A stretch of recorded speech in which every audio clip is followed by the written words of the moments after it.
मित्रों नमस्कार, हमारा नाम है हर्ष तिवारी और आध्यात्म जगत के इस चैनल रामायण बाय हर्ष तिवारी में हम आप सभी का बहुत बहुत स्वागत करते हैं।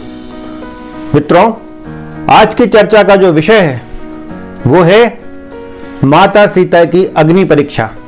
बहुत लंबे समय से माता सीता की अग्नि परीक्षा पर अनेक सवाल उठाए जाते हैं, अनेक प्रश्न चिन्ह लगाए गए हैं कि कुछ लोग इसके पक्ष में बोलते हैं और कुछ लोग विपक्ष में बोलते हैं। पक्ष में बोलने वाले बोलते हैं कि ये तो भगवान श्री राम की लीला है, अनेक बातें बोलते हैं। और विपक्ष में बोलने वाले अग्नि परीक्षा के प्रसंग का उदाहरण देते हुए वे श्री राम को स्त्री विरोधी बताने का प्रयास करते हैं। और श्री राम को स्त्री विरोधी बताते हुए वे अग्नि परीक्षा का उदाहरण तो देते ही हैं।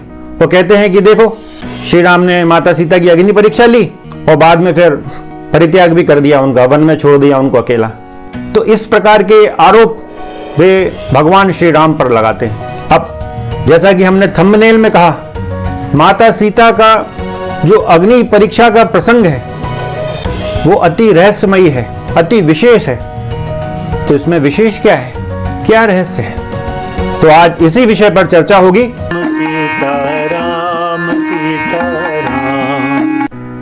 मित्रों, हम लोग जानते हैं कि भगवान श्री विष्णु ने और श्री लक्ष्मी ने इस संसार में भगवान श्री राम का और माता सीता का रूप धारण किया। इस संसार में उन्होंने मानव लीला की। तो इस संसार के वे सर्वश्रेष्ठ नेता और सर्वश्रेष्ठ अभिनेता हैं। भगवान श्री राम सर्वश्रेष्ठ अभिनेता हैं। अभिनेता यानी एक्टर। उनकी एक्टिंग में, जिसको हम भगवान की लीला कहते हैं, तो उनकी एक्टिंग में हम इतने खो जाते हैं कि हम उनको साधारण मानव समझने लगते हैं। हम लोग भगवान श्री राम को साधारण मानव समझने लगते हैं और माता सीता को एक साधारण स्त्री समझने लगते हैं। और बस हमसे यही भूल हो जाती है भगवान श्री राम को और माता सीता को समझने में। कुछ लोग अग्नि परीक्षा का यह कहकर विरोध कर देते हैं कि अरे ये तो प्रक्षिप्त है, बाद में जोड़ दिया गया है, भगवान ने कभी सीता की कोई अग्नि परीक्षा नहीं ली, ऐसा कहते हैं लोग। तो सीता परीक्षा को प्रक्षिप्त नहीं माना जा सकता, ये हमारा विचार है। क्योंकि जैसा कि हमने पहले भी निवेदन किया है कि इस रामायण में मिलावट की यदि कोई कसौटी है तो एक बहुत महत्वपूर्ण कसौटी इसी वाल्मीकि रामायण में दी गई है। वो कसौटी क्या है? वो इसी रामायण में जो बालकांड है उसका प्रथम सर्ग जो है, उसमें नारद जी श्री वाल्मीकि जी को लघु रामायण सुनाते हैं। और यही जो लघु रामायण है, यही इस वाल्मीकि रामायण के किसी भी सर्ग, श्लोक अथवा कांड को जांचने की कसौटी है कि वो कांड स्वयं वाल्मीकि द्वारा रचा गया है अथवा वह मिलावटी है। नारद जी की इसी लघु रामायण में अग्नि परीक्षा का प्रसंग भी आता है। तो चूंकि अग्नि परीक्षा का प्रसंग लघु रामायण में है, इसलिए इसको मिलावट नहीं कहा जा सकता। तो अब ये मिलावट नहीं है, तो फिर इसके पीछे कुछ ना कुछ विशेष कारण अवश्य होगा कि भगवान ने ये सब दृश्य क्यों रचा।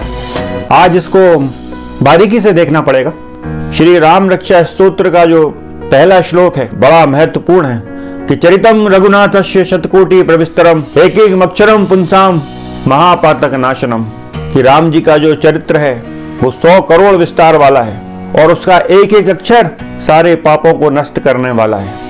तो राम जी के चरित्र में कोई छेद तो है ही नहीं, उनका चरित्र निर्मल है। तुलसीदास जी क्या कह रहे हैं कि वर्णौ रघुवर विमल जस जो दायक फल चार।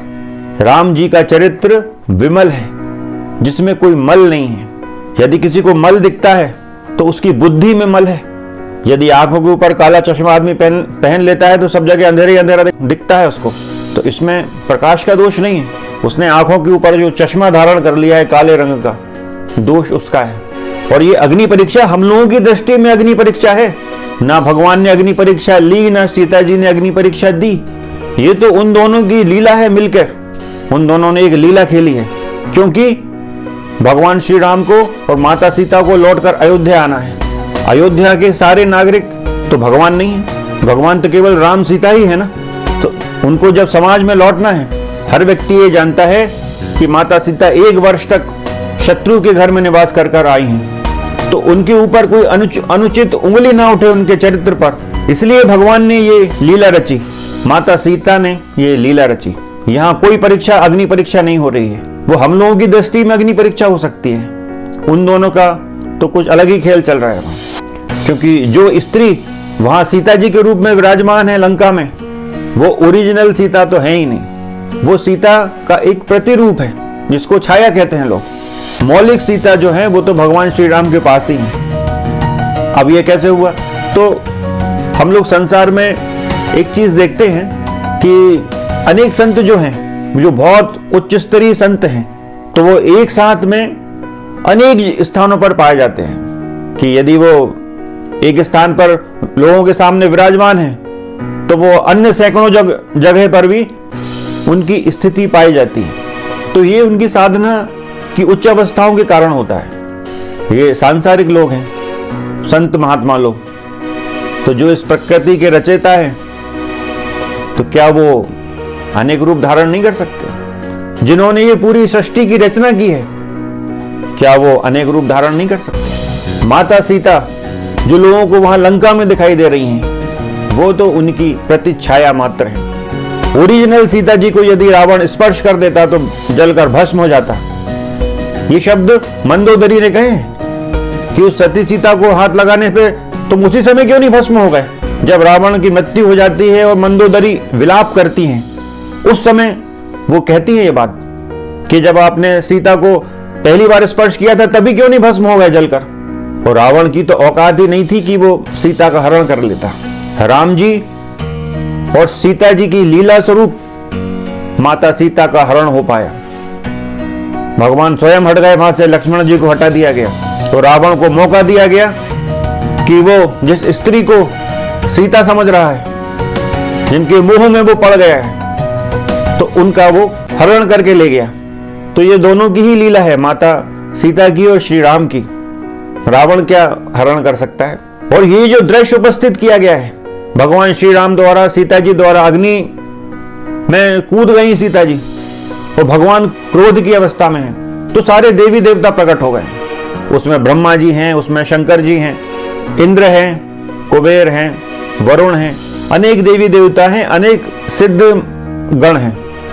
उन लोगों की उपस्थिति में ये सब हो रहा है। तो पहले वो सभी देवता गण जो हैं भगवान की स्तुति करते हैं, ब्रह्मा जी स्तवन करते हैं भगवान श्री राम का। बड़ी सुंदर स्तुति है वो भगवान श्री राम की।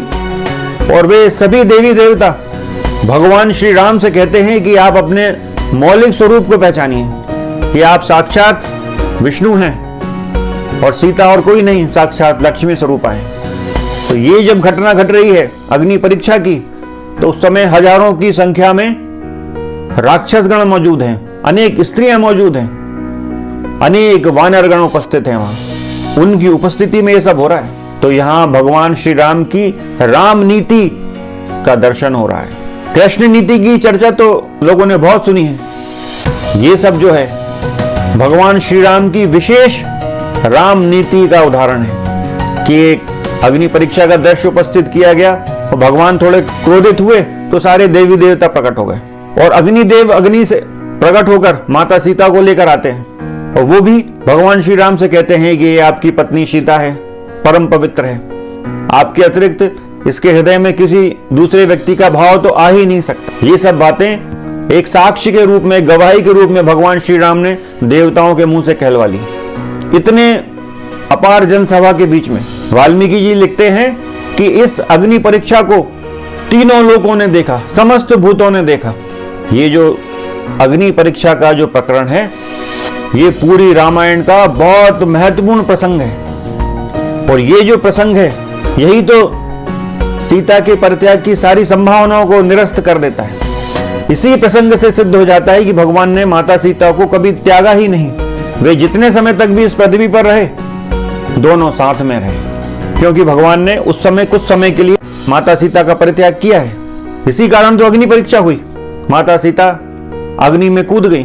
भगवान श्री राम उनसे कुछ दुर्वचन कहते हैं और वे सहन नहीं कर पाती हैं, वो अग्नि में कूद जाती हैं। फिर अग्निदेव उनको लेकर आते हैं। तो ये हम लोगों की दृष्टि में अग्नि परीक्षा हो सकती है, लेकिन एक विशेष लीला यहाँ भगवान की हुई है कि सीता जी अपने मौलिक रूप में अग्निदेव के साथ प्रकट हुई है। इस सीता अग्नि परीक्षा के प्रसंग के माध्यम से पहली बार इस संसार के समक्ष यह उद्घाटित हुआ है, यह रहस्य उद्घाटन हुआ है कि भगवान श्री राम और कोई नहीं, भगवान श्री विष्णु हैं और माता सीता और कोई नहीं, स्वयं आदि लक्ष्मी है।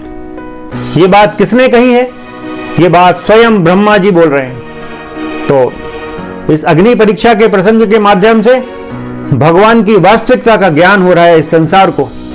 अभी तक भी जो भगवान श्री राम के विषय में, उनके विष्णु होने के विषय में जो भी बातें कही गई हैं, वो वाल्मीकि जी द्वारा उनकी दिव्य दृष्टि से देखकर कही गई हैं। क्योंकि अग्नि परीक्षा का जो दृश्य है वो सामान्य लोगों के बीच में उपस्थित हुआ है। वहां हजारों की संख्या में राक्षस हैं, वानर हैं, अनेक स्त्रियां हैं। उन सब के समक्ष ये सब घटनाक्रम घटा है। सामान्य शब्दों में कहें तो संसार के समक्ष ये घटना घट रही है और इस समुचे जन समुदाय के समक्ष ब्रह्मा जी घोषणा कर रहे हैं कि श्री राम, आप अपने आप को पहचानिए, आप अपने स्वरूप को पहचानिए। आप साक्षात परमेश्वर विष्णु हैं और सीता और कोई नहीं है, साक्षात लक्ष्मी हैं। आप अपने स्वरूप को पहचानिए। तो इस अग्नि परीक्षा के प्रसंग के माध्यम से संसार के समक्ष भगवान की वास्तविकता का उद्घाटन हो रहा है। अनेक स्थानों पर वाल्मीकि जी द्वारा अनेक इशारे किए गए हैं कि भगवान श्री राम कोई और कोई नहीं है, साक्षात विष्णु हैं। यहां तो स्वयं ब्रह्मा जी ने कह दिया, स्वयं महादेव उपस्थित हैं, इंद्र उपस्थित है, वरुण है, कुबेर है, अनेक देवी देवता उपस्थित हैं, अनेक सिद्धगण उपस्थित हैं। वैसे इस वाल्मीकि रामायण में भगवान श्री राम के विष्णु होने के अनेक संकेत किए गए हैं। जैसे भगवान श्री राम युद्ध कांड में ही बोलते हैं कि मैं चाहूं तो अपनी उंगली के अग्रभाग से, मतलब नाखून से, समस्त राक्षसों, दानवों, दैत्यों का विनाश कर सकता हूं। ये भगवान श्री राम एक संकेत दे रहे हैं कि उनके वास्तविक स्वरूप का, कि वो वास्तविक स्वरूप में क्या है। लेकिन इस अग्नि परीक्षा के माध्यम से अब यहां कोई पर्दा नहीं रहा उनके रूप का। भगवान ब्रह्मा जी ने स्पष्ट कर दिया लोगों के सामने, जिस व्यक्ति ने इस रावण को मारा है, देवताओं का संकट को जिसने नष्ट किया है, वो कोई और नहीं, साक्षात विष्णु हैं। तो एक बात तो यह स्पष्ट हो गई कि भगवान राम और माता सीता की वास्तविकता संसार के सामने आ गई। इसमें एक विशेष बात और है कि इस अग्नि परीक्षा के माध्यम से भगवान के इस पृथ्वी पर जन्म लेने का उद्देश्य भी बताया गया है। ब्रह्मा जी कहते हैं कि अब रावण का वध हो गया है, अब आप अपने धाम को सिधारिए। तो भगवान के इस धरती लोक पर जन्म लेने का जो उद्देश्य है वो भी इस अग्नि परीक्षा के प्रसंग के माध्यम से स्पष्ट हो जाता है। एक अति विशेष बात और है कि ये अग्नि परीक्षा का जो दृश्य जो घटा है, भगवान ने ये लीला की है, तो इसका एक उद्देश्य और है कि माता सीता जो अदृश्य रूप में भगवान श्री राम के पास विद्यमान है, लेकिन संसार की दृष्टि से उनका जो मौलिक रूप है वो भी अदृश्य है। तो इस लीला के माध्यम से माता सीता को उनके मौलिक स्वरूप में प्रकट कराया जा रहा है। क्योंकि जब राक्षसों के विनाश के लिए भगवान निकले हैं तो माता सीता का जो मौलिक स्वरूप है उसे छिपा दिया गया है और एक छाया सीता का निर्माण किया गया है, एक लीला स्वरूप। क्योंकि माता सीता का हरण होना है, हरण की एक लीला होना है। क्योंकि भगवान श्री राम के जन्म का जो उद्देश्य है वो रावण वध है और रावण वध के लिए माता सीता का हरण होना अति आवश्यक है। और जो ओरिजिनल सीता हैं, असली सीता हैं, जो साक्षात जगदम्बा हैं, नारायणी हैं, दुर्गा हैं, उनको यदि रावण स्पर्श करेगा तो जलकर भस्म हो जाएगा। इसलिए उनके मौलिक स्वरूप को यहाँ छिपा दिया गया है और एक सीता के समान ही दिखने वाली एक छाया सीता का निर्माण किया गया है, जो रूप में, रंग में गुणों में माता सीता के समान ही हैं, लेकिन वो प्रतिच्छाया मात्र हैं, प्रतिरूप हैं, असली सीता नहीं है।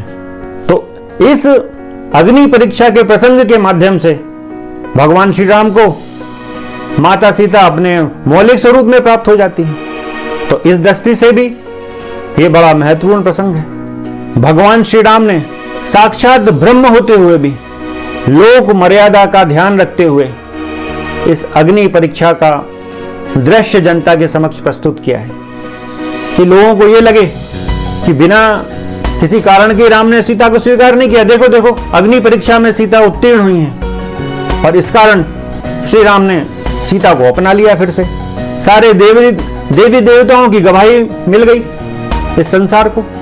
इस कारण राम ने सीता को स्वीकार कर लिया, क्योंकि उनको लौटकर अयोध्या जाना है। एक विशेष बात और है कि इस संसार में कोई भी कार्य, शुभ कार्य किया जाता है या कोई भी प्रामाणिक कार्य किया जाता है तो अग्नि को साक्षी मानकर किया जाता है। जैसे विवाह होता है तो अग्नि के 7 फेरे लेते हैं, अग्नि को साक्षी मानकर विवाह किया जाता है। और भी अनेक जो शुभ कार्य हैं वो अग्नि को साक्षी मानकर किए जाते हैं। अब यहां तो स्वयं अग्नि देवता प्रकट होकर माता सीता के पावित्र का प्रमाण दे रहे हैं, उनकी पवित्रता का प्रमाण दे रहे हैं। तो संसार को इससे बड़ा प्रमाण और क्या होगा। स्वयं ब्रह्मा जी कह रहे हैं महादेव की उपस्थिति में, और साक्षात अग्निदेव माता सीता को लेकर आ रहे हैं और कह रहे हैं कि राम, ये मेरा आदेश है, तुम सीता को कभी दुर्वचन ना कहना, क्योंकि ये परम पवित्र हैं। और ये सब बातें इतने विशाल जन समुदाय के समक्ष हो रही हैं। माता सीता की पवित्रता का प्रमाण पत्र सारे लोकपालों ने दिया। ब्रह्मा जी दे रहे हैं, साक्षात शंकर जी उपस्थित हैं, इंद्रादि देवता उपस्थित हैं, भगवान विष्णु के स्वरूप श्री राम माता सीता के चरित्र का प्रमाण पत्र दे रहे हैं। तो ऐसी स्थिति में क्या महान अयोध्या के महान लोग, अयोध्या के नागरिक इन सभी लोकपालों पर संदेह करेंगे कि जो बात ब्रह्मा जी ने कही है, महादेव के समक्ष कही है, अग्निदेव ने जो बात कही है, तो क्या अयोध्या के लोग इन सब लोगों की बात का निरादर कर देंगे और पुनः माता सीता के चरित्र पर संदेह पैदा करेंगे?